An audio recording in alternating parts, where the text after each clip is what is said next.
Live po yan, live. Hi! Naka-live? Naka-live.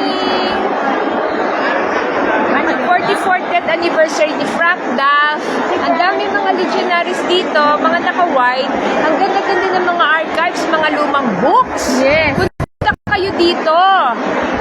Sa Manila Cathedral, Intramuros. Tsaka sister yung sabi mo na ma-digitize.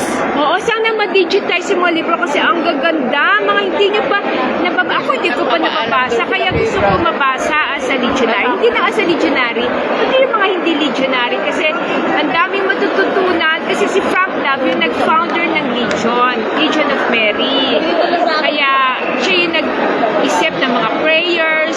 Siya nag-ano ng mga meeting. Tsaka marami siya tungkol sa ganda libro doon, yung isang legionary na nag-confess anong buhay niya bago siya nag-legionary, tsaka anong buhay niya ngayon.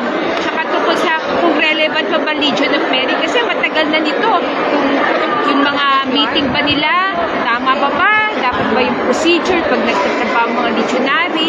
Paano ba kung may ibang religion na gusto umasa ng Legion of Mary? Anong gagawin? Naku, ang dami-daming nakalagay sa book. Sayang nga hindi ko matapos. Syempre, hindi ko pwede kuwi yan.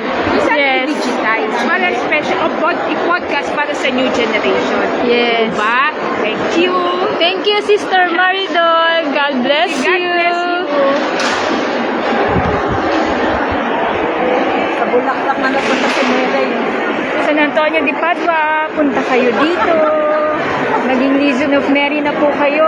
It's about time.